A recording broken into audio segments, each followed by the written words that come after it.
young people as clones of our sense of reality we want them to have.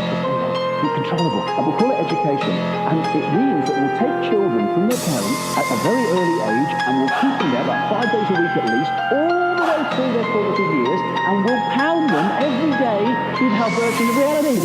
Burn your history books, kill your TVs. What you're being fed is disease. You are being led to dis-ease. Wake up your consciousness, live free. Welcome to the Free Your Mind podcast. This is episode number 23. My name is Rahul, and I'm here with my friends Bill and Patty. And today we have a very special guest. He is probably the reason that we started this podcast.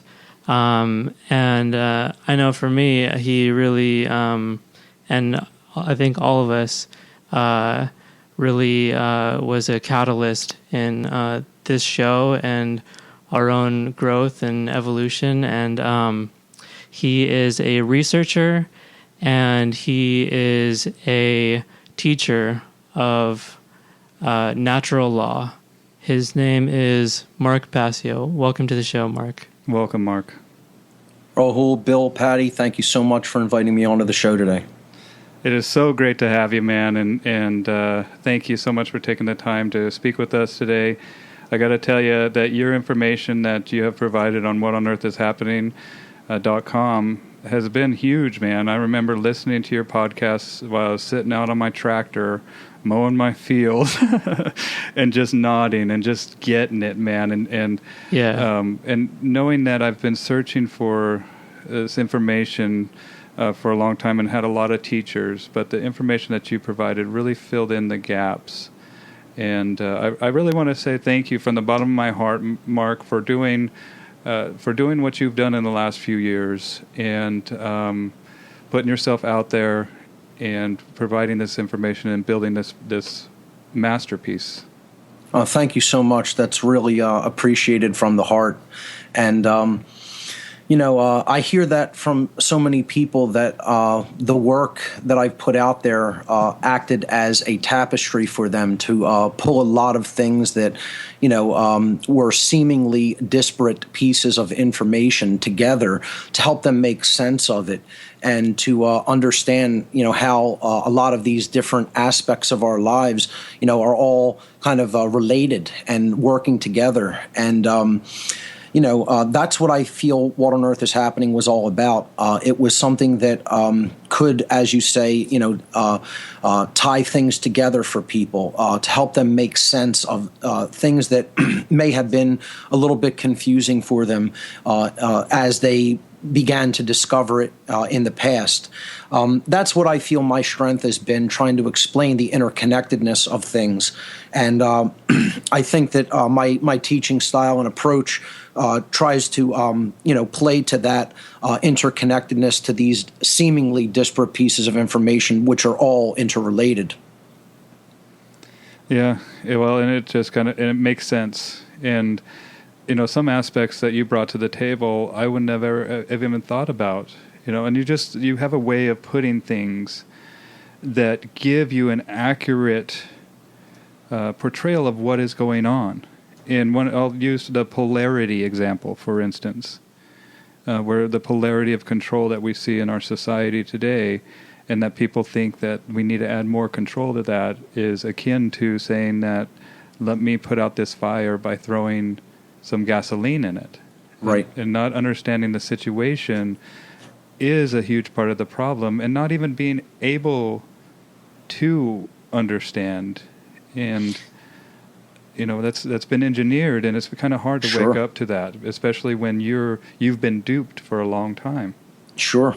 A lot of people have fallen prey to the mind control tactic of obfuscation, and they've fallen prey to thinking with their emotions, because so much of what the fear-based media is all about is getting people to simply react in a fear-based form of modality of consciousness.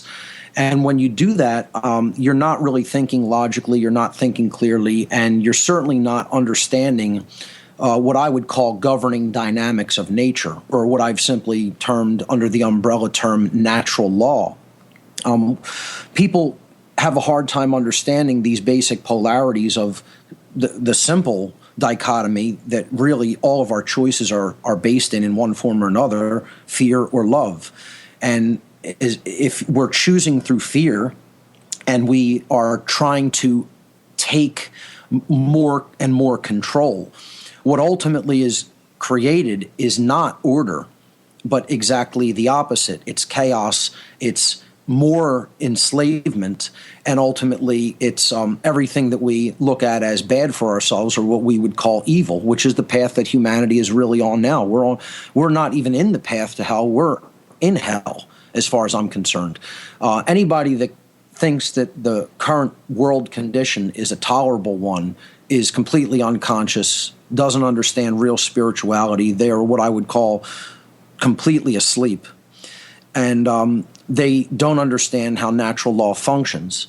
Conversely, I mean, if your thoughts are of a higher consciousness and they're based in real love, not Hollywood romantic, definitions of love, but if they're based in expansion of consciousness and they're based in really trying to grasp how governing dynamics work in the universe, then you're going to be accepting of truth. You're going to be accepting of an understanding of true morality, not what people think of as being a good person, but an actual good person that understands the real, definitive, objective difference between right behavior and wrong behavior. And then what you're going to be creating outward in society in that state of awareness of rights and sovereignty, you're going to be creating real freedom. You're going to be creating order in society. The problem is so few people do understand these governing dynamics in the aggregate sense that there's not enough of a critical mass of those people to really make a change in society from the path of chaos and evil that we are on and enslavement to push the dynamic in the other direction, which is what the great work ultimately is about. It is about reaching a critical mass of beings such to change or influence a change in their consciousness in a way that will actually accomplish this living in harmony with these natural law governing dynamics, which ultimately govern the consequences of the behaviors that we choose. And it will create a world that is based in real freedom and order, ultimately all the things that we say that we want, or what we would just simply term goodness. We're just unfortunately so far off from that path because of all the mind control programming that is going on in society. People are still just so susceptible to programming that they've been bombarded with for their entire lives. And I don't see it relenting. I see it getting actually, harder and harder. I see people giving into it a lot more. I see people who don't even recognize the methodologies that are employed against them. It's another reason why I feel my podcast series is very critical for people to listen to, because I spend a lot of time on the methodologies of mind control that are employed against us by the so-called controllers of the world, the dark occultists, the sorcerers, whatever you want to refer to them as. The people who are ultimately controlling this immoral system of slavery and control right now, the powers that should not be, if you want to refer to them as such. I spent so much time breaking down their methodologies because I was around these people and studied these techniques and understood deeply how they work.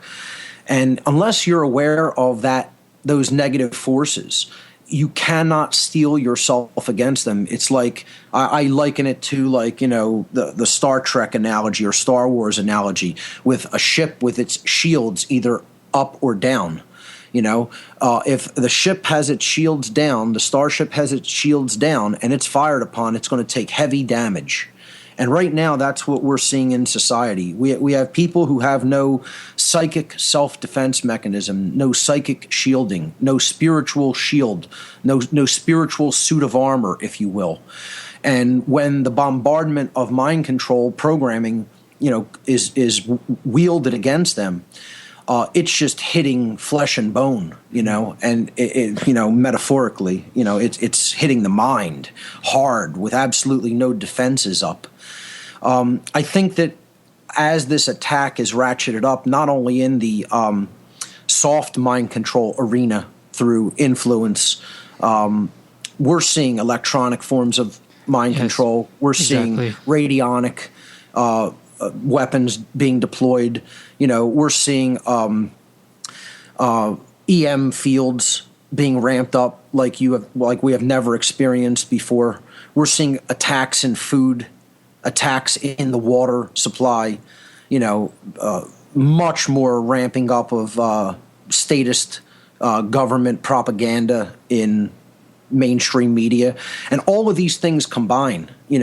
And the people who haven't been doing the work, upon themselves, they're infinitely more susceptible. They don't have. It's like throwing a medicine ball at someone's stomach who has done no crunches, forever. Yeah. It's going to hit them and knock the wind out of them. But if you've been doing 100 crunches a day for the last 5 years, and you have really strong muscles, and someone tosses a medicine ball at your abdomen, well, it bounces off.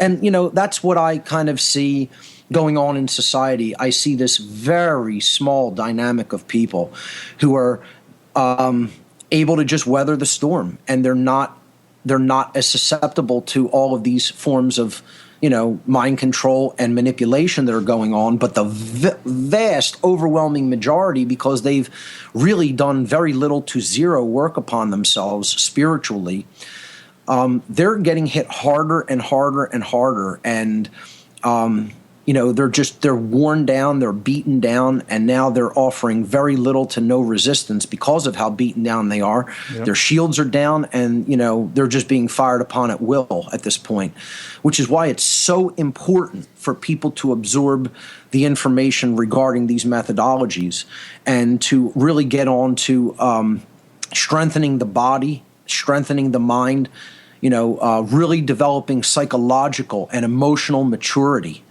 And, to be quite honest, I mean, I don't want to be a doomsayer or somebody who, just thinks it's hopeless. But in my interactions socially, just in the last maybe 6 to 8 months, I mean, I really see a drastic negative difference in society.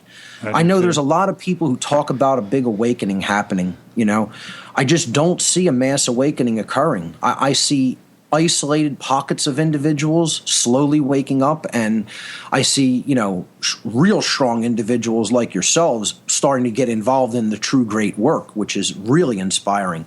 I think we need tons and tons more people doing what, people like you guys are doing with this podcast and getting involved in the work. Well, and I think it's important, too, to say that it doesn't have to be a podcast to do the great work. Sure. It could be whatever you have intrinsically you have been born with. Some of us are great writers. Some of us are great singers. Some of us are great artists. And storytellers, musicians. Absolutely. Yeah. Use what you have, but gear it towards the great work of speaking the truth and teaching what you've learned about how the world really is. Sure. It's there's so many things that we could be getting involved with, from general activist movements and reaching out to people who are already somewhat caring and active in society, to just talking with family members. That's where it really starts, is it starts at home with just, speaking the truth to people around you, family and friends. So many people are so afraid to do that. But you could get involved in so many efforts, from making a video. You can make a documentary, you could build a website or write a blog, you could make presentations and get local speaking engagements. There's no end to what angle you could approach the great work from. We were talking about this a little bit before the show started. Art and music are two huge ways that you can get involved in it. I see those as really awakening forces in their own right. I think most of the people who I know who are awake are in one form or another an artist or a musician. And, being a musician is an artist. It is an art form. So, Absolutely. Art in general is one of the pathways to real awakening.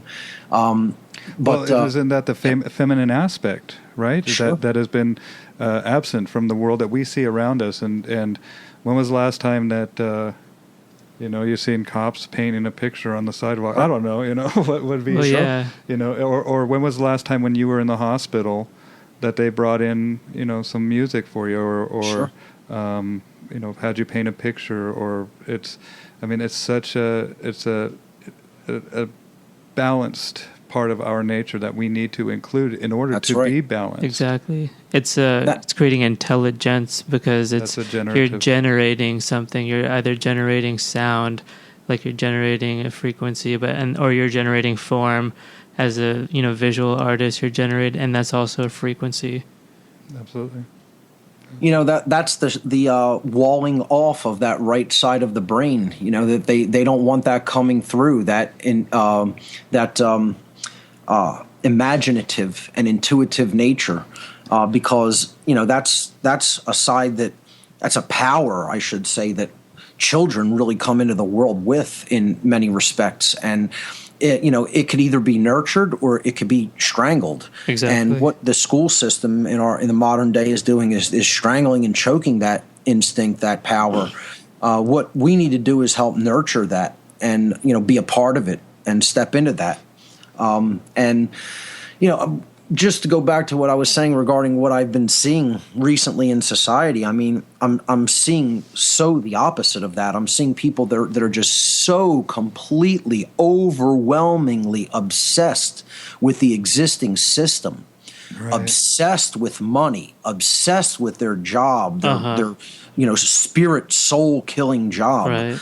Right. Just obsessed with having to be on that treadmill and, work harder to get more, to go back and, pay for this bill or trapped that in their bill. ego. Total cycle, a cycle that goes nowhere. They think they're going somewhere, and they're going nowhere, and they're Spinning enslaved. their tires.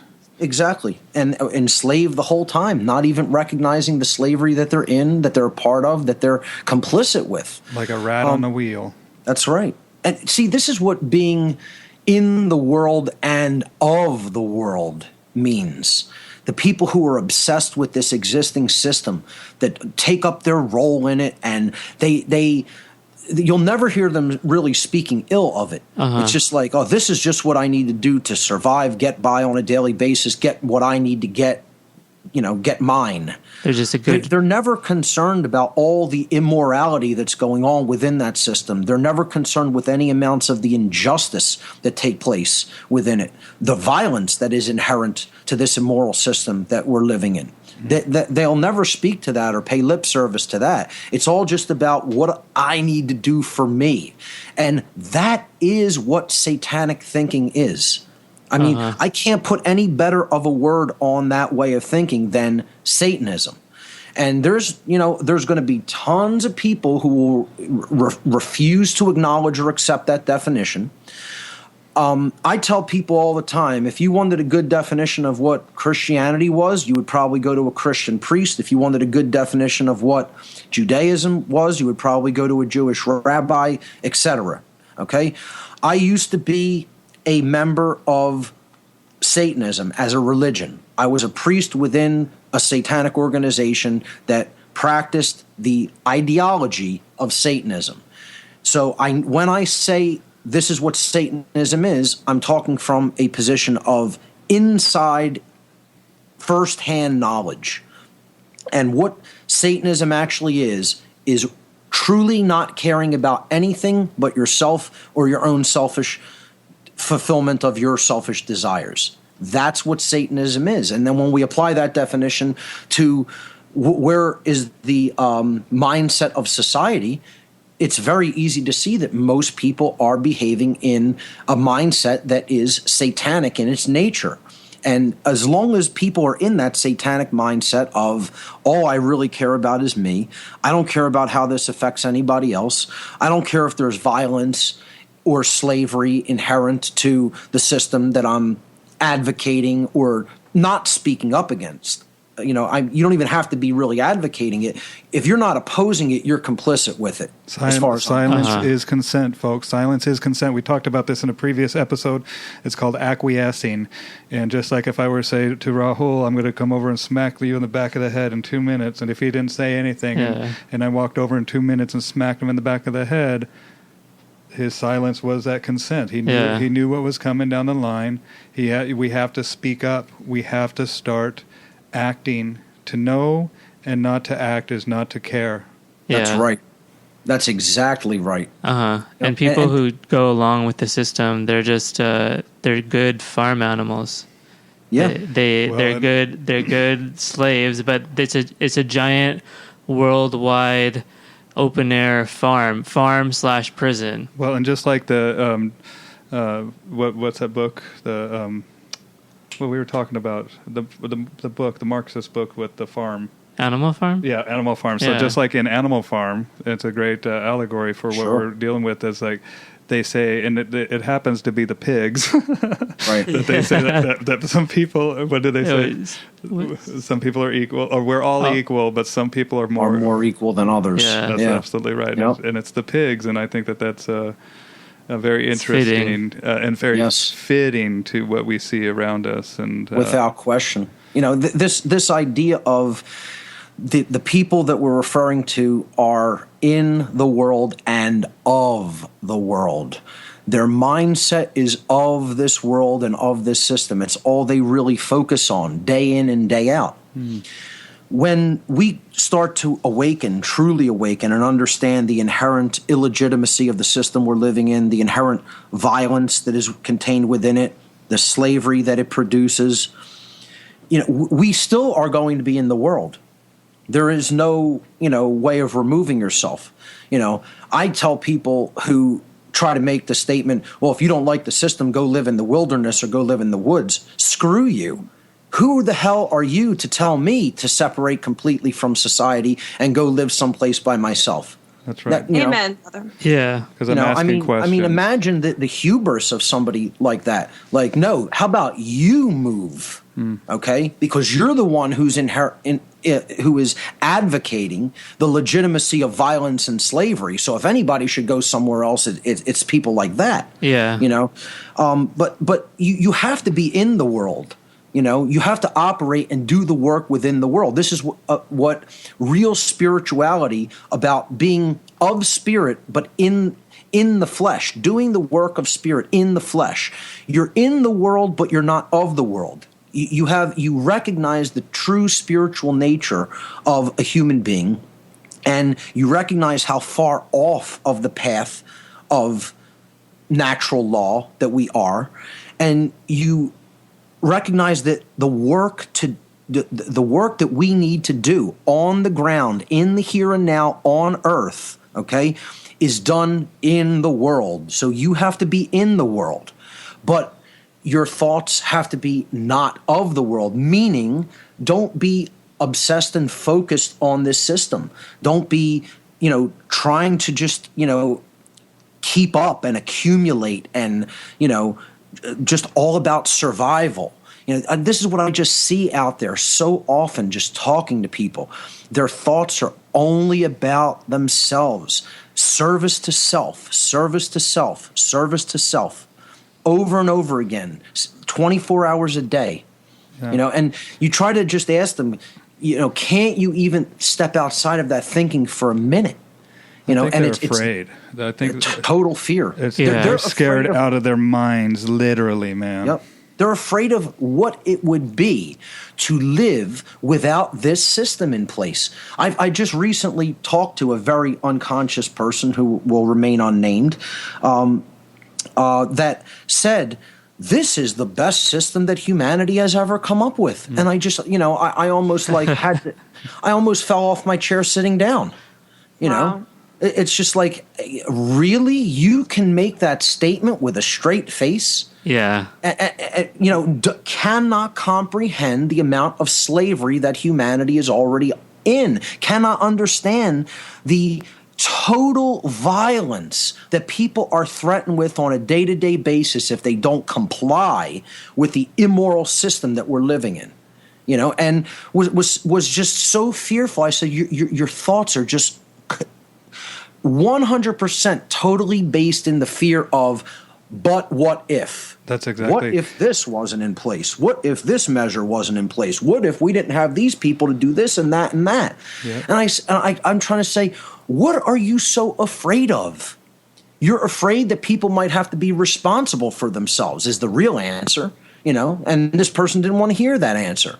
Oh, no, it isn't that. Yes, it is that. Anybody who wants this system to continue is afraid of one thing: personal responsibility. Personal responsibility to take care of yourself, and personal responsibility to understand the difference between right and wrong behavior to the extent that your actions are not aggressing upon someone else and taking their rights, property, or lives, which you don't have the right to take. That's right. And he was trying to say, you're advocating for a harsh, immoral world because, all of these measures of trying to take care of this person and that person and that person won't be in place anymore. I said, no, what you're advocating is a harsh, immoral world because taking care of people in a forced way like that, saying that you must do it, takes free will and choice out of the equation. You can't legislate that kind of morality anyway.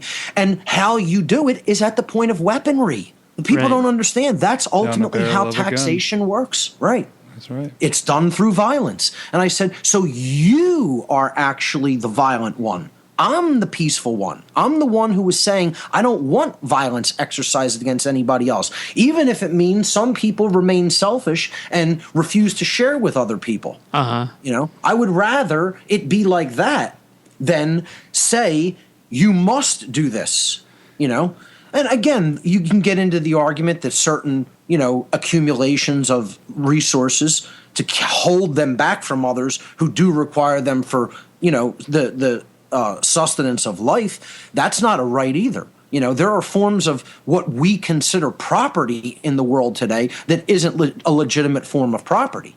But then you have people that take it to such an extreme that they think there is no such thing as property, which is equally as dangerous a proposition as saying, well, one person can own all the water on the earth. Right. It's one extreme to the other. Or technology on the earth that we can take this technology that might show us a different form of what's possible. Like anti-gravitational propulsional technology, free energy, all this stuff. Imagine we didn't have to be constrained by these electric companies. Imagine we didn't have to give the petrodollar, and that's our lifeblood that we're taking. Well, it's the blood that we're taking from the earth that we're using to fulfill the needs that we are here. And then imagine that we didn't even need to drive around, that we could fly around. It's just imagine a different form of what's possible, but there's that word again. What that would free people up to do, the containment of energy, the restriction of energy freely to people. If we had free energy, the whole control system would ultimately collapse because that's how they ultimately control people is through this fear of scarcity, of not having, of the lack of the energy that they need on a day-to-day basis to live and survive. Right. And that's what they have people, spending their whole lives on that treadmill, just running around in that giant hamster wheel, as you said, try to pay their bills and meet the minimum necessities of life, all the while never working upon their mind, never working upon their soul, never increasing, again, that spiritual psychic self-defense to steel themselves against the mind control, because their mind is always in a lower vibratory state of just survival, just survive, me, service to self only.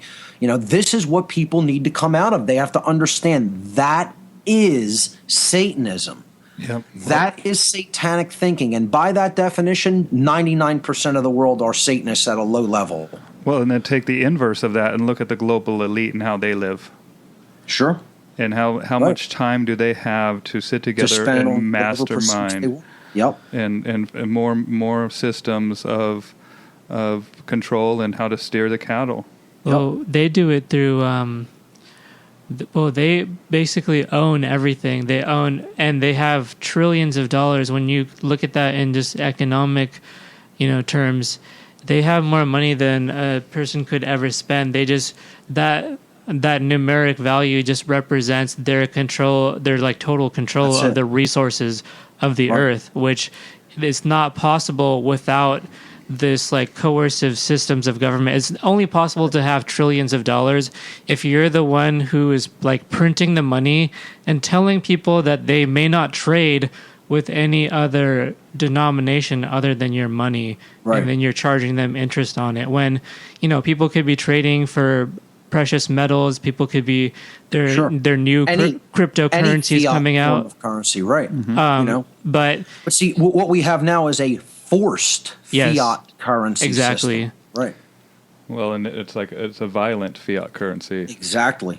And it's fraudulent. It's based on fraud anyway, because the resources that allegedly back it don't exist, and they're charging interest on nothing, and that's how they continue to increase their power and influence over others, and then seizing real world physical liquid assets that, they don't have the right legitimately to take. all the gold, all the Right. silver, And all the Property, land. belly Yeah. laughing the whole Sure. way, man.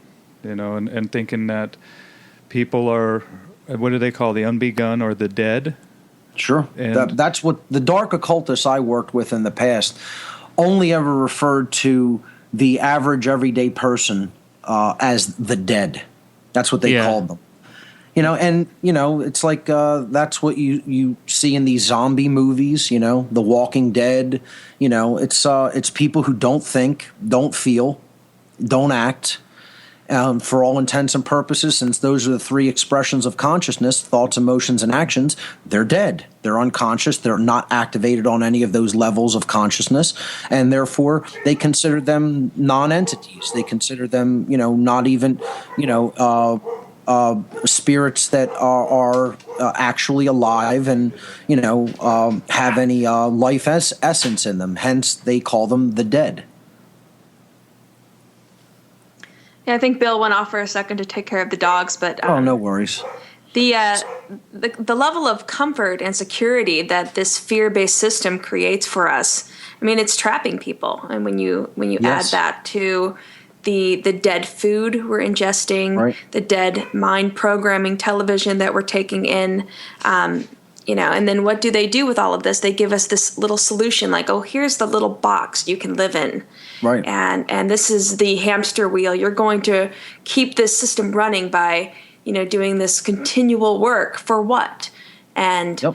no one takes the time to look at what they're actually doing and what is the purpose of it all. What are they even getting out of it? Like, I ask people, what are you getting that is valuable to you?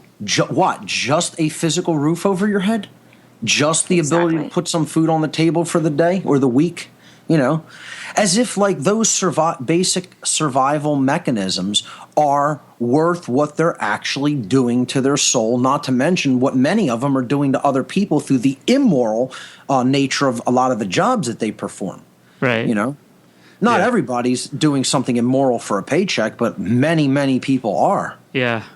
Well, and they make And- up the system of control, Right. and by acting, even though you don't do a day-to-day basis, but by filling that role, you're enabling and making this institution of control function. Well, every single person who works for the government right there is just parasiting money from people who are producing that wealth and actually exchanging their labor or their time or whatever for a service or product or in the private sector. And when you think about how many government employees there are, and there's like approximately 1 million police officers in America. So 121 million. 121 million? No, I thought it was like 121,000. I thought it was no. I'm less pretty than that. sure it's like 900,000. Well, let's find out. We live in the age of information. It has to be close to 1 million. I would say it's probably in the hundreds of thousands. I think it's approximately 900,000 police officers in America. That sounds more akin to what I would probably think that that number is. 765,000. Wait, Yeah, there you go. Okay, wait. State and local law enforcement employ more than 1.1 million persons there you full go. time. When you combine them, right. And then 765,000 sworn professional. And those are defined as those with general arrest powers. So, I mean, when you just think about that, how many Americans are there in America? Like 350 million? Yeah. 30, Okay, let's find 30 out. million? I don't know, All something like followers. that. I mean, All their followers. so that's It's like amazing. about 1/3 of 1% of the entirety of the population. Now, is if you want to an look at enforcer. it from a perspective of that ultimately those people's minds are satanic. Exactly. These are Satanists who don't know that they're Satanists. So then look at the percentage of people who are actually Satanists in America. And you see it's, a huge number actually. They're not the conscious dark occultists, of course. They're just their minions that are just going along and, to get a paycheck and going along for their, petty sense of power that they lack otherwise in their lives, because they are ultimately self-loathing and hate themselves, as are all order followers. Every member of the Soviet Union, every member of communist China, every member of Nazi Germany, all of them were self-loathing individuals. Not one of those people who did anything like they did could possibly love themselves. They were all just self-loathing, immoral human beings. And, people want to say, oh, no, it was just the leadership that somehow, took the minds of these people. It's so letting people off the hook way, way too easy. People never Right. bring in moral culpability into the picture. Like, who's more deserving of blame? Who's more deserving of, being held responsible for the harm that they caused to others? The person who gave an order or the person who carried it out and actually physically did that action to somebody else? Of course, it's always the order follower that deserves more moral that has more moral culpability and is more deserving of blame for the commission of, wrongdoings that harmed other people. Well, if we just had, people don't want to accept that. if we just had the order giver without the order follower, then it wouldn't be done. Nothing would happen. Right. You so- just have a crazy person barking out orders. That's right. Yeah. That's right. And that's exactly what I was telling Rahul, is that's the worst thing I want to do. Yeah, is never just do barking that. at or controlling anybody. And, it my just God. trips me out. And that's one of the reasons why meeting Jay Parker and hearing his first episode on your show was a big catalyst for me, because Right. I'm like, oh my God, there's people that enjoy this shit. And Oh, yeah. because I can't fathom it, and because I also work with behavior, and it's natural for human beings, because I'm a dog trainer, so I'm always telling people to quit anthropomorphizing the dog, to quit putting people characteristics on this animal. We have a different part of our brain that allows us a lot more capabilities with our mind that this animal doesn't have, and so we need to become the animal by proxy instead of or putting that human attributes on top of that animal. Sure. And what was I talking about before? I lost How much these people love this system. I mean, this is what I'm seeing also all over in society too. These people are attached, Oh, yeah. viciously attached, Oh, yeah. clinging on to it with both hands for dear life, saying you're going to pry this from my dead hands, Exactly. because they so don't know anything else. Well, That's how ignorant they are. They absolutely cannot envision. They don't have imagination. Imagination is deadened within them. It's like kind of like the question and answer session I did with Ivan from Phoenix from Free Your Mind, Arizona. Yeah. Talking to the statist, that woman doesn't have any imagination. The imagination is so stifled that she cannot picture anything being different than how it already is. Right. And that's how most of these people are. And therefore, they become desperate clingers to what they know. They can't open their mind a little bit, can't envision anything different, can't see a way out of how things are now. And therefore, they say what it really is folks, is Stockholm Syndrome. That's what we're experiencing as a nation and really as a planet. Wow. We are identifying with the system of our own enslavement, propping up that system of enslavement on a pedestal and saying, this is our God. It gives me my comfortable pen. It gives me the little shack that I'm allowed to live in as the slave who is, doing all the labor and then having the product of my labor confiscated from me at the point of a weapon. And I should love it because it makes my survival possible. I love this system because somehow this system is providing just enough energy for me to survive. I'm comfortable, provided that I do what it demands of me. Yeah, Right. They're perfect slaves. Well, and moving from discomfort to comfort, we're going to have to go to discomfort to figure out something else, and people don't want to do that. And we have so much technology that enables us to do so many more things, and they don't want to rip that Band-Aid off. Yeah, exactly. Wow, that's what it is. Exactly. And taking it off very quickly, as we know, clearly creates less trauma than taking it off very, very slowly. And unfortunately, it looks like this is the road that humanity has picked, the path of maximum torture. Unfortunately, and again, only a self-loathing species would do that. This is the psychic, underlying psychological condition of humanity, is that we hate ourselves. Humanity is a self-loathing species. Until we develop true self-love and recognize we are worthy of infinitely more than what we have now, we are worthy of moving beyond this immoral system of enslavement. Yes. We deserve that. Most people will say, no, I don't deserve that. And see, my problem is less that people are in that state of self-loathing.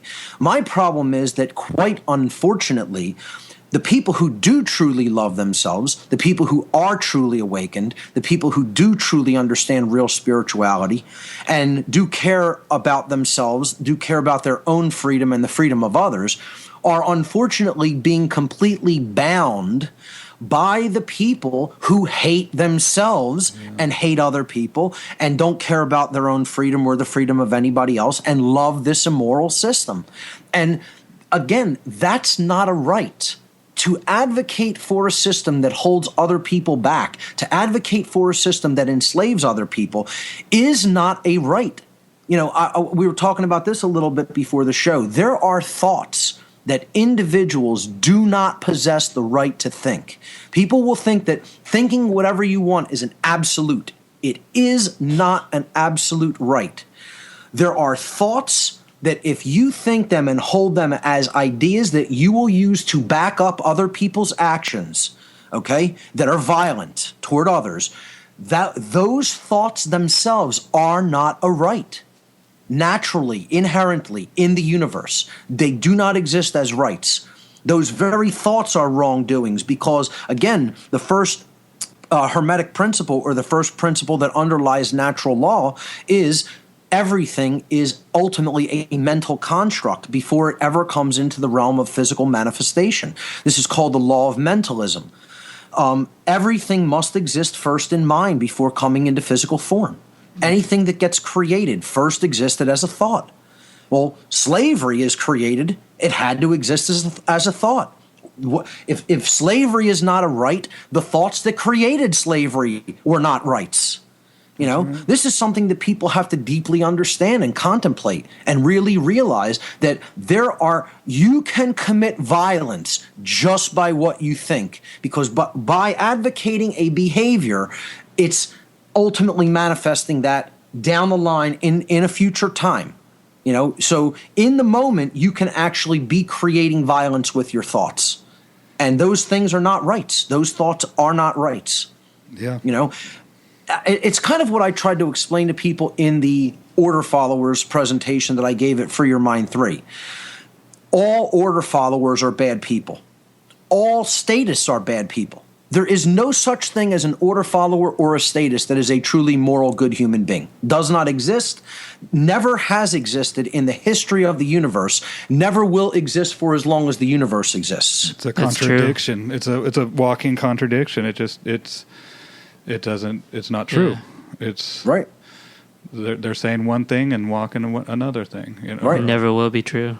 Absolutely. And now that doesn't mean that all anarchists are good people. Somebody could advocate for real anarchy and still do bad actions. Yeah. But what it does mean is that all the people who are actually good people must be anarchists.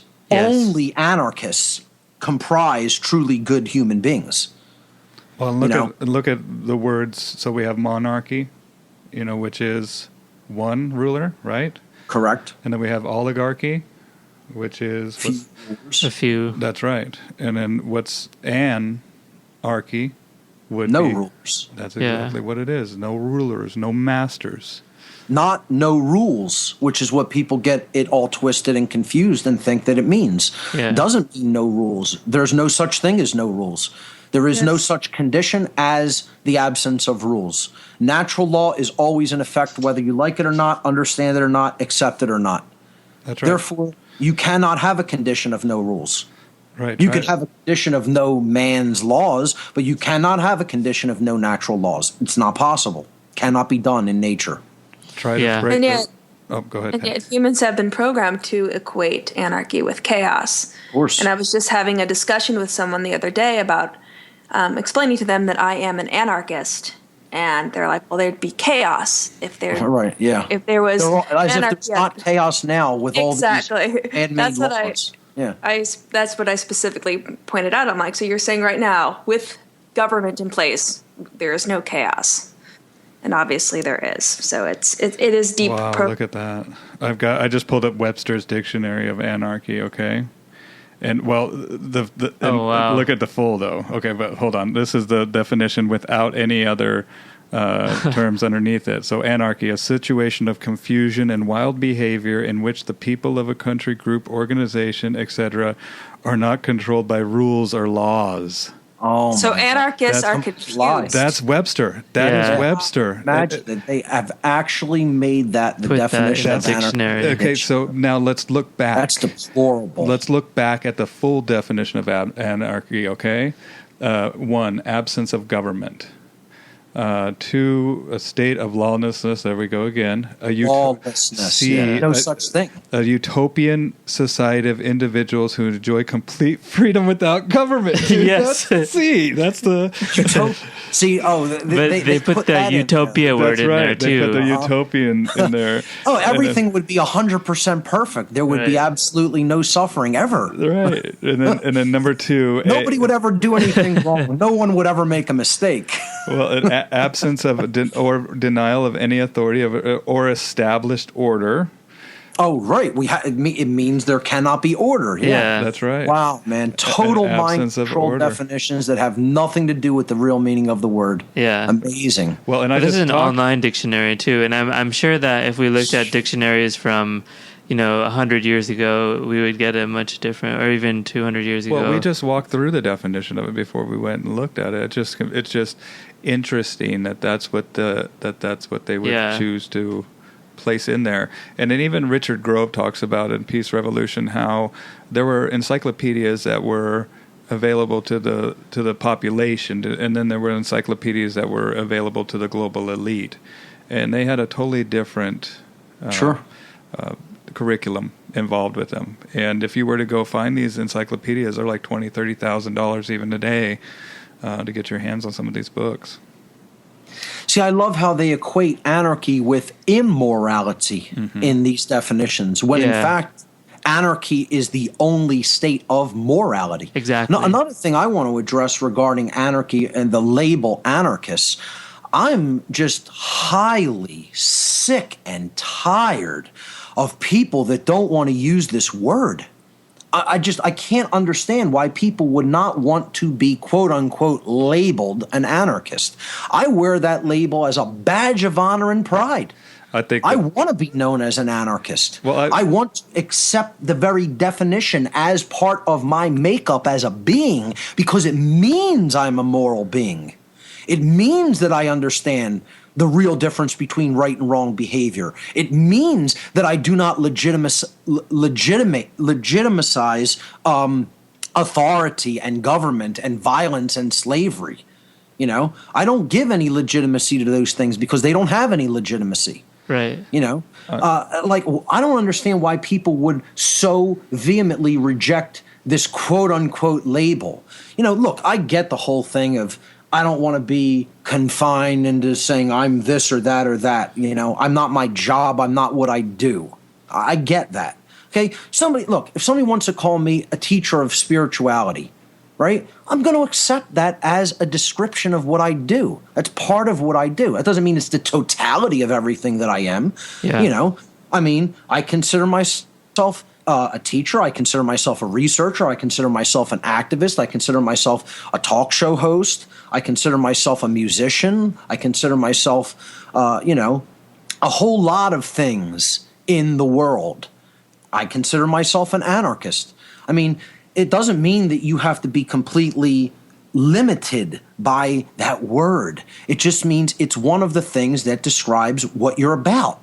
I don't understand why people can't just look at it like that instead of trying to shun it, you know, and say, oh, I don't want to use that as a label or a term. Like, whatever. I don't look at it as limiting me. I think being an anarchist is something that frees me. Yes. It puts me out there and says, hey, I am going to live on this planet without anyone telling me what to do. Man has no authority over me. Only nature does, and I live within the confines of what natural law provides. That's it. Well, You know, and that's something we should be proud of when you understand that that definition that you just so elegantly put out there is what anarchy is about. That's what it is. Yeah. You know? And I think people should stop fearing the word and they should embrace it and just say, yes, this is what I am. You know, I am an anarchist. You know, I don't have to just say I am and stop after that, you know, and say I can't embrace this term or label as a part of what I am. It's a part of what I am. You're not going to describe the totality of any person in a few words. But for me to say I'm not an anarchist or I don't want to be labeled as an anarchist would be untrue and incorrect. It wouldn't be an accurate description on me because that's exactly one of the things that I am. So, you know, I just wanted to throw that out there because I just see this being thrown around out there with, you know, a lot of people. And I just think that they just need to get over themselves in many ways, you know? yeah. Well, I think that there's factions that consider themselves anarchists that are far from it. That's right. That's You true. have that. And, Right. and that's the co-opting of that, you know. And so you're absolutely right. We need to retake back that term and stand proud with it because it is what it Exactly, is. yeah. Yeah. It really is. That's why I kind of consider myself a natural law anarchist. I like that term. If you want to throw a term in front of anarchist, you know, you have the anarcho-communists. You know, that's exactly. like saying I'm a freedom slaveryist. it's the most ridiculous thing I've ever heard. Yeah, and totally you know, it. it's fully ridiculous in many Yeah. respects. Is I'm an anarcho-capitalist. Let's attack both sides here if we're going to attack one. Right. You know, it's like a monetary system is a system of enslavement, no matter how honest it may start out to be, no matter how much you want to try to base it on some kind of equity of exchange of value, it's ultimately going to disintegrate and descend into a system of complete you know, inequality among people, and some people like basically ruling over others because they've acquired all the wealth within the system. That's the whole concept of a monopoly. You know, it's like, okay, I understand we don't even have real capitalism. I get the concept of what real capitalism is versus crony capitalism. But all money is an illusory form of control. It's all a control system. So to say anarcho-capitalist is also saying I'm a freedom slavery supporter. Yep. You know, neither one of these makes sense. Where the middle ground is, or where the center path is between these two seemingly opposite extremes that just both lead to enslavement of humanity, the real form of anarchy is natural law anarchy, or what I would simply call moral anarchy. Wow. Yeah. Natural law, morality, anarchy. You know, that's the real anarchy. You know, none of these other forms of anarchy are legitimate. So I would call voluntarism natural law morality. Yeah. I would say that it is the closest form of quote, real anarchy is being a voluntarist, refusing to advocate for any form of coercion over other people or any form of authority over other people. That's what voluntarism is. My label for it, if you want to just coin a term for it, is natural law anarchy.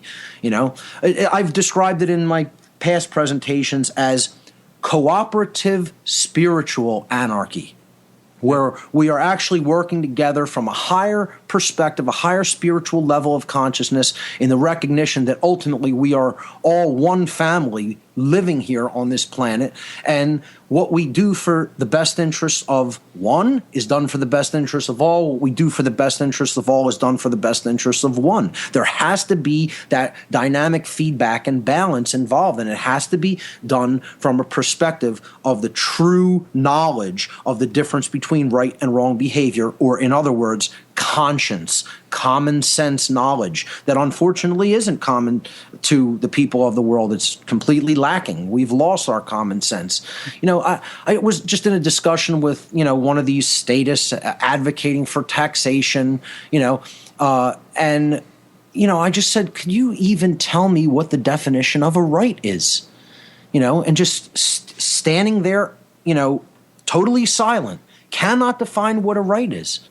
Yet you want to say that somehow somebody can magically acquire a right to go and do something that no individual possesses, So this is the myth of authority. This is the religion. It's like in my Order Followers presentation at Free Your Mind, I played a video where a federal senator is trying to say that while no individual can tax another individual, individuals can come together, decide that there is such a right as taxing individuals, and they can grant that power, which they didn't have in the first place as individuals, collectively as a group to another collective called a government, and then they can go out and do that immoral behavior because this group of people all got together and agreed that an immoral behavior can suddenly become a right. Right. That's right. Well, and let me tell you what Webster has done with the word right now. Okay.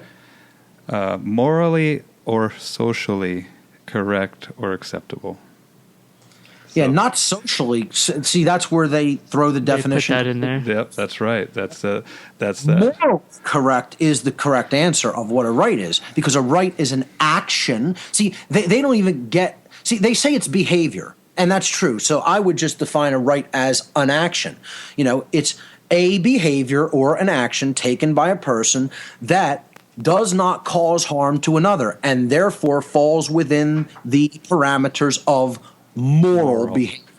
Right. That's what a right is. And 99.999% of people in the world cannot define what a right is. They cannot give you the correct definition of that word. Or when you press them for it, they say to you, "Whose morals?" Exactly. And you're like, and angry at you for even saying that there is such a thing as objective morality or rights. That's right. Here's why humanity is losing all of its rights. How can you possibly protect something that you don't even understand? You have. You can't even define it, That's like not knowing you have a possession, and when you get robbed of it, you're not even going to know it's gone. That's where we're at. Yeah. Well, and that's where they say ignorance is bliss, baby. And that's where they want that to be a catchphrase, and that's where that idiocracy culture comes in. And you go and talk to, I can't even look at these videos that they do where they interview the general public on basic facts of what everybody should know, and who our president is, or who the vice president. I don't know. Even though it's in the corrupt system, it's something that we need to know what's going on around us. And it doesn't give me too much hope at all. It's really amazing the level of ignorance, and a lot of these people, they're so inundated and indoctrinated by cultural Marxism, and they're so inundated by all of this total propaganda put out by the media. They believe they're informed in many ways. You know, well, just like that lady with you. This system. They love the system. They love the system. They think they're informed. They think they know. They think they understand what's going on. And they're all too ready to look at somebody who actually is really, truly informed and say, you don't know what you're talking about. Yeah. Well, and they're like, what gets me is because of my family, and that's who, and you're right, Mark, because, one, they're safe because we know them, we love them, and we know they're not going anywhere because they're our family. And there's a few dynamics to this that I want to speak on, but the first one is we want to approach them, and we're planning on that approach. And so usually we have information, evidence to back up what we're saying, so we don't have to, we can rely on that. And then they don't even look at that. And then in the next, when you're talking about something else, they're like, man, how do you know all this stuff? You're so smart. And then when you go try to tell them about this, they're like, oh, yeah, you're so smart about everything but that. And, and then the other thing is that, and Patty's living this too, is that we want them, because we see once we're awakened to the methods of control and manipulation that are present in this world, we want to wake up the people that we love to it. Yeah. Right? And it's not even, they don't even want it. And then they'll lash out at you. And then we have that parental abandonment issue that maybe we can have you on another show and talk about, where we are growing up. And I compare it when I'm talking to these people that are in their 60s and 70s sometimes to kids, to like, your response to me was just childish. It's like, we're not adults here. This is weird to me, And then we have, so that tells me that they've had some type of abandonment or haven't been raised in a way that's going to give them a responsibility, your ability to respond to a given situation. Something's interfered with their development. That's right. Well, and then when we stop them at the child stage and try to introduce them to this new information, then a lot of times we face that abandonment back. Sure. Where they're going to abandon us and abandon that information and go back to that TV and watch that 5 hours of TV. The average adult watches 5 hours of TV in America, and that's a poisoned worldview that's being pumped out. It's training their frequency. Well, and it's training them to be parrots, and not only that, but you believe these people that you have never met that get all coiffed up so they can be on a camera, that are vain, that want to be in front of an audience, and you believe them over your own son, know, and that's what's heartbreaking to me. It's like, look, it's and not only that, but the loved ones all around you, and so this is hard to walk, and I think that's why it's so important to have a network of like-minded individuals, and that's why I'm so thankful about Free Your Mind Conference. And real quick, weren't you one of the founders, or you were the guy that started the conference? Yes, I was the main founder of the Free Your Mind Conference, and started it back in, really, I came up with the idea, I believe it was around late 2009, early 2010 maybe, but around late 2009, I think. And I put together a local group of really committed, dedicated individuals, and we had the first conference in 2011, and it's since grown into a much bigger event, and just really happy with the direction that it has taken, and so many just brilliant and beautiful people were at Free Your Mind 3. I can't imagine how much bigger it's going to get in the future. I'm just really glad to be a part of it, and glad to see it take on a bigger life of its own, and see that I started it and nurtured it at the beginning with a committed team of individuals who are willing to help and put their dedication and effort into the project, and just kind of see it blossom from there. Yeah, well, and this is a result of that, man. We're talking to you, and like I said to Janice Barcella, we're writing the ripple effect of that idea that you had, man, and that was 6 years ago. I can't wait to see what the ripple effect from what we're doing today is going to look like in 6 years from now. Right. But that's up to the listeners, and that's right. If you're hearing this, act. Start something. Start talking. Start the conversation. start asking questions and start pointing to the directions of where people can find this information. Mark has built a wealth of information, but you have to start from the beginning because there's so much, and it's got to be kind of stepped up. You can't start from the middle and expect. Yeah. Could you imagine, man? I know. Just having all this stuff thrown at you, and I could see the cognitive dissonance, but. It's why it's very difficult for beginners to even break into this information. Again, initiation, beginning. That's the hardest part of any system of knowledge or system of transformation. And knowledge is the great transformer of the human soul. This is what people within really the whole New Age community need to understand. There's such a de-emphasis on knowledge in that community. They want people to think you could become an enlightened being and not really know anything. That's the big danger of the whole New Age community and movement. Exactly. Knowledge is what transforms a human being. Nothing else. Well, Mark, you say initiation, and actually we were talking about that a little bit before the show started.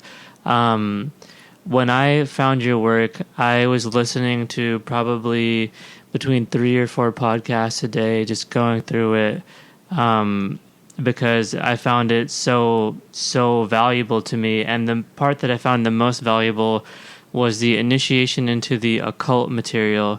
And the initiation process, really, it's like starting a lifelong study. And I've since then read numerous occult books, and I'm like continuously studying them. And I started with the Kybalion, and then the Stellar Man, and then the Secret Teachings of All Ages, and then I got into the Golden Dawn by Israel Regardie, and now I'm working on Isis Unveiled and reading the Middle Pillar by Israel Regardie. And I'm reading this information, I'm thinking to myself, this is some of the most powerful information that I've ever read. And I feel like if we taught this to our children, like if, in their formative years, in their elementary school and high school years, children were learning this information from an early age, we would be at a completely different, everything, the society, everything would just be the entire world would look completely different. Right. Yeah, and it starts with imagination, just like you said. We have to imagine a different form of what's possible, and that comes with knowledge too. You have to know where we've been, and if we don't know the past, we're bound to repeat it. And the other thing that really, really stands out to me is a quote that I absolutely love, and it's secrecy is the enemy of healing. Exactly. That's why this knowledge has to be de-occulted. It has to be taken out of hiding, taken out of secrecy.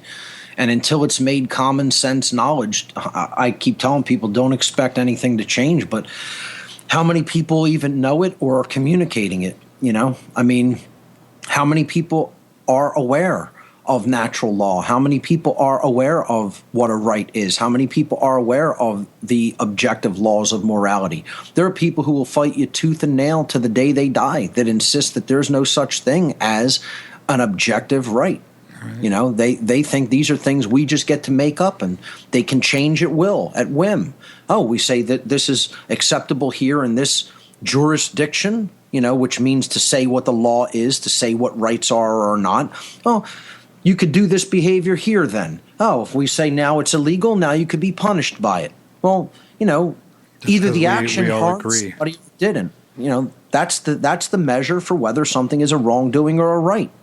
And people still can't grasp that simple concept. And that is solipsism. Right. It's saying reality is what I make it. Well, not what it actually is, but what I want it to be or what I make it. Michael Tessarion says that this information is sacred, and it should be saved for those that are willing to accept it. Otherwise, you're wasting it, and that's what I remember. I can't remember where I heard him say that, but it was profound when I heard it because I was so frustrated from trying to be adamant. Sure. And sometimes you have to back up and realize that, and that's, another conversation, but, some people just like in a flock of birds, we have the 10 to 15% that are going to change that flock. Well, guess what? We have 85% that are waiting for that change to happen before they go. And that's that critical mass that Ross Ben and you were just speaking on earlier, that we need to increase that quickening to that critical mass, where we, as a larger case or uppercase S self, instead of the lowercase s self that we're in now, and realize that is the betterment that we need to be focusing on.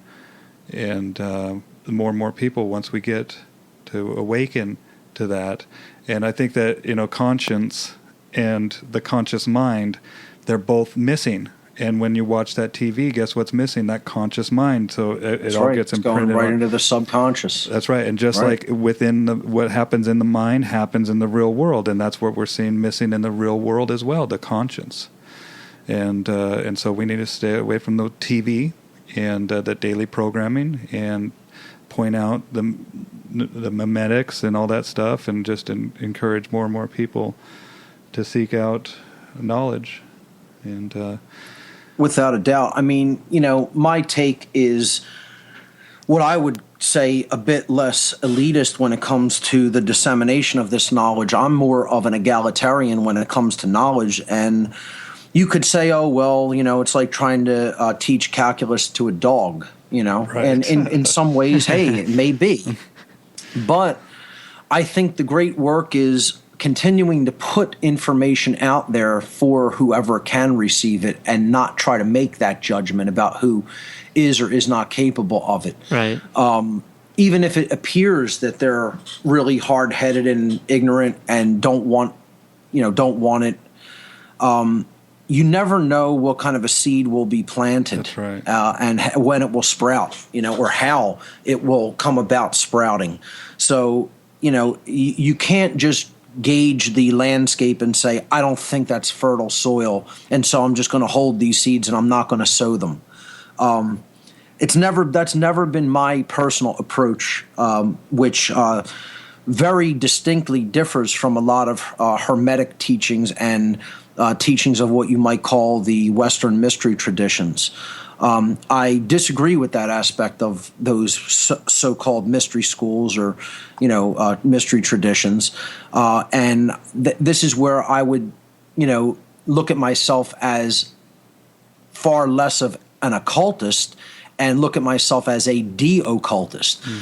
These people have, stored value or looked at there as being value in the continued occultation of that knowledge for the few, the elect, whatever you want to call them, and holding it back from the so-called profane. That's not our decision to make. If you're a servant of truth, then you're going to put the truth out there for its own sake, because it stands on its own. It is what it is. It's never going to be, it's never capable of being destroyed. It cannot be destroyed. It's going to be here long after we are not here anymore in the physical domain. And it's not our decision to say, this isn't for certain people, and this is. I'm putting out there what I know, what I understand, what I have come to learn, that I feel other people need to also understand. If it's related to human freedom, then I'm going to speak about it, regardless of who I think can or cannot understand it, or is ready for it or not ready for it. And there are some things people may not be ready for, but once again, you have to plant the seed and just give it, some time to take root. And that's my approach. It's like I said, it's a little bit more egalitarian when it comes to knowledge, especially knowledge that some people would view as extremely esoteric or even difficult for the masses to grasp. I'm going to speak it anyway. Right. Well, and I think that is knowing when to back off too, Right. and just being like, okay, I've said it, and we have both, and that's where treading carefully or leaving that information, still planting those seeds. Sure. But leaving them just like every plant doesn't grow at the same rate. Right, and it doesn't always have to be a direct one-on-one confrontation, like doing something like this where we're recording. And letting people stumble upon it at their leisure. Exactly. And same thing with you. When I was listening to your podcast out on my tractor, and that's all I did every day when I was working. And I'm like, no kidding. And then I go and double check, and I'm like, wow, man, this is so cool. And probably the biggest podcast that made had an influence on me, Mark, were of course Jay Parker, and then just getting into esoteric teachings. And then I was a big fan of the Resonance Project and Nassim Harriman, and that's how I found you. Was a student at that gathering. How about you, Patty? What were some of the podcasts that you remember of Mark's? Some of my favorite ones were, I really like the one on cosmic abandonment, and then his whole series on carnism. Say his, and Mark's right here with us. Mark's, but carnism was a good one because I came into this as a vegan, and I still am one, and it's that spreading that authority, that illusion of authority, not only to humans, but it's an illusion over all of life. So those are some of my favorites. Well, and that's where I, with dog training, where that woke me up too, with methodologies and with, if these animals, if they choose to live with you, and if they choose to be, if we structure an environment where these dogs, and for many thousands of years they have been with us, and so it's actually scientifically proven that these dogs are kind of codependent with us, and us as being higher consciousness, it is our moral obligation to be stewards of these animals. And when I heard Mark's talks about carnism and imprinting the morphic field, it just blew me away. So Mark, how can people find you, and what are you up to? And I know you're kind of taking a little hiatus, but yes. Of course, my main website is whatonearthishappening.com, and of course, I always recommend people to go to the podcast section and listen to all of the podcasts in order, starting with number 1 and not skipping around, listening to them from number 1 all the way through at your own pace, at your own convenience. You don't have to rush. Take it at your own pace, what you're comfortable with. And right now, yes, I'm on a hiatus from podcasting, from doing a live radio show. It will not last, an extremely long amount of time, but I'm probably going to continue to take at least a couple more months off because, I'm going through a little bit of a rocky, difficult time right now. But also, I just really want to reevaluate some things regarding, how I present and my style, and just kind of recharge a little bit. And part of how I'm doing that also is through making music in my personal life. So it's another project that I'm working on as well. People will hear more about it as, it manifests. But it's kind of like, again, what we talked about with art. There's so many additional ways of reaching people's mind, and I think doing it through artistic means is one of the most powerful. And doing that through live performance is something that I've always been involved in, and I am going to make it a more a deeper part of my daily life. So that's other reasons for the hiatus, but. Future projects are definitely going to involve more presentations. I'm going to maybe put out some more videos, just without even doing live presentations, just similar to how I did the New Age bullshit presentation from North Carolina. It was in I'm trying to think of the name of the city, Asheville. In Asheville, North Carolina, where you're just seeing the slideshow presentation in the video and hearing my voice in the background. I feel like that's an effective method of teaching as far as I'm concerned, because it kind of removes the presenter and the presenter isn't as much of a distraction, quote unquote. A lot of people like to focus on different things about the presenter instead of actually just listening to the material. And, giving them a slideshow has them focus on the information while you're explaining the information. And it's a technique that I kind of, like employing. So some future information that I put out may be done in that format. That's kind of right now what I'm working on. I have started editing a book. That's going pretty slowly right now. I do still intend to put out a full book, a debut book, in the very near future. I'm not going to give a timeline on that right now, but it's also something I'm working on in the near future. And I would also like to get back into live presenting in different areas. I am going to be presenting, I'll just mention, I don't have exact information right now, but I'll be presenting again in New England, in Connecticut, in somewhere around early October, most likely. You'll hear more about that. Information will be forthcoming about that on my website. But that's generally what I'm up to right now. So, right now it's kind of like a rest and recharge situation for me, and dealing with some personal issues that are taking place, and, moving in a slightly different direction as far as the focus and presentation style of some of my teachings go. And I just recommend people to stay tuned at the whatonearthishappening.com website for more information. When I put out anything new, you'll find it first there. Awesome, man. Okay, thank you.